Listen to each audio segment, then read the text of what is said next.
whatever kind of videographer you are, whether it's a wedding videographer or a corporate videographer or commercial shooter, anything you do outdoors, you're gonna need to get yourself one of these variable ND filters. It's one of the first things I recommend for any filmmaker or video shooter to get besides your camera and your lens.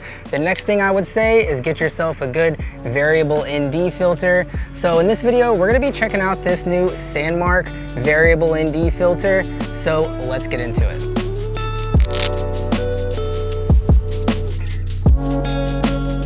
Hey guys, Ray Valencia here from Starstrung Productions. Just another 100-degree day here in Tampa, Florida. But I actually work here in Florida full-time in television production, and this channel is all about filmmaking gear, tips, and tutorials. And I shoot on Sony cameras, so if that's something that you're into, please consider subscribing. So why even bother with a neutral density filter? Well, in video production and filmmaking in general, we abide by what's called the 180-degree shutter rule. So in that case, your shutter speed or shutter angle is double your frame rate. So in 24 frames a second, we like to achieve a 1/50 shutter speed just to get the most natural looking motion blur. Like this clip right here is filmed on the A7R III. 4K, 24 frames per second, 1/50 shutter. So like, let's say I'm shooting 4K 60 on the FX3 here, and I would have a shutter speed of 1/125. That's the closest thing to double the shutter speed. So to get the most natural looking motion blur and the widest aperture, you know, the blurriest background during the middle of the day, you're gonna have to get a neutral density filter. So you're able to dial in your exposure without changing any settings on your camera. You don't have to change your shutter speed or your aperture or anything like that, or your ISO. You just dial in your neutral density filter to adjust your exposure. So you can see here, this lens is clearly marked with 3 stops all the way down to 6 stops. So like right now, when the sun comes out, I have to physically stop down this lens because the 14-24 doesn't have any threaded front mount for actually putting a variable ND on here. So I have fixed NDs behind the lens. I actually made another video about that as well. If you're interested in checking those out, those are fixed NDs for this lens. But the beauty of having a variable ND filter is you're able to just dial in that exposure on the spot. So let's say right here, this is the 3 stop, and then I crank it down and this is the 6 stop. So you can see it's underexposed at this point, but just being able to dial in your exposure on the fly like that is awesome. So I've been using variable ND filters for years. I started off with the cheap $20, $25 ones and worked my way up to the $30 to $50 range. And then finally one day I finally splurged and got the Tiffin variable ND, which roughly costs around $175. I know you're thinking that's probably a lot of money for a variable ND, but there are $250 filters out there too. So this SandMarc filter comes in at $159.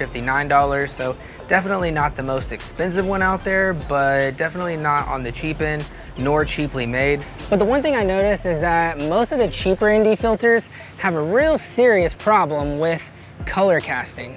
So that's what you pay for. You pay for that nice coated glass that isn't gonna alter the skin tones or the sky or anything too crazy in your video or photo.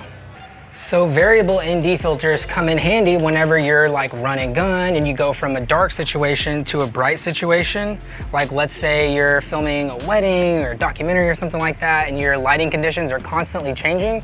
Well, a variable ND will help you solve that problem without having to change any settings in camera. So the second issue with some variable NDs is the size. So the problem with that is whenever you're on a gimbal, it throws off your balance. So let me power down this Ronin here and you'll see like I'm balanced here at around roughly 35 to 40 millimeters. But if I was to zoom in to get a tighter shot, it would completely throw the balance off. So I'll show you an example here. So let's say you're filming at 24 millimeters and then you zoom in all the way to 70 millimeters. It's gonna cause a lot of stress on this motor. So this thing will actually start beeping at me at 70 millimeters because the front of the lens is so heavy, it throws off the balance so much that it's causing stress on the motors in the gimbal. And I'll show you the difference with the SandMarc Motion Pro Variable ND filter. All right, so you can see here with the SandMarc Variable ND, I'm balanced out at 35 millimeters. And even when zooming in, obviously it's gonna dip down a little bit, but it's not nearly as much weight on the front of the lens here. So if you can see the difference in size there, you can see the SandMarc is much more thin and much slimmer in its design. So that is definitely one thing to consider whenever you're looking for a variable ND is the size and the weight, especially if you do a lot of gimbal work. So another issue with a lot of these filters is they're not clearly marked. There's a minimum and a maximum, but what are the actual values that you're stopping down to? The SandMarc is marked with 3, 4, 5, and 6, which indicates how many stops of light it's reducing, which is an ND8 through an ND64. It also has hard stops, which means it doesn't continue to turn after it hits these numbers. And another issue would be the cross patterns. So as you can see, this Tiffin filter just spins and spins and spins, but you can go too far and ruin your shot completely as well. So this new SandMarc variable ND has pretty much been living on my Sigma 24-70 since I got it, and I recently got to take it down to Naples on a vacation to do a little long exposure photography, and I've been shooting all kinds of photo and video with it. So let's jump into that here. All right guys, so we're at the Naples Botanical Garden doing some long exposure photography. I have the A7R III with the Sigma 24-70 here, and I'm using this new SandMarc filter here. This is a 3 to 6 stop filter, and I'm able to get up to an 8-second exposure here in front of this waterfall and getting some really nice motion blur with the water. So I'll show you an example here, and let's see how the results turn out. So one cool thing you're able to do by slowing down your shutter speed using an ND filter is get streamy looking water like this. So instead of normal boring water like this, you're able to slow down that shutter speed and get streamy looking water. But keep in mind that anything that moves in the frame will be blurry as well. But for something like this, a static shot, it is very cool, but you definitely need a tripod to pull it off.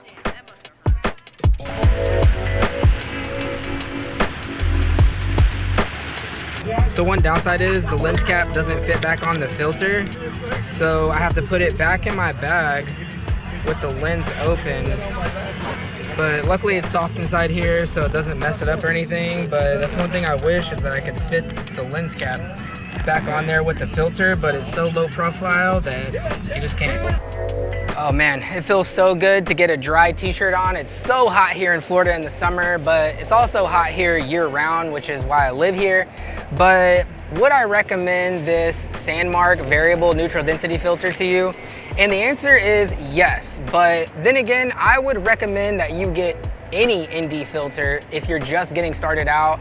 Start with the $20, $30, $40 ones just to get going. It may not have the hard stops, it may be thick, it may be a little clunky, and it may give you some color casting, but you'll learn that if you spend some really good money on some really good glass, that it'll be worth it in the long run.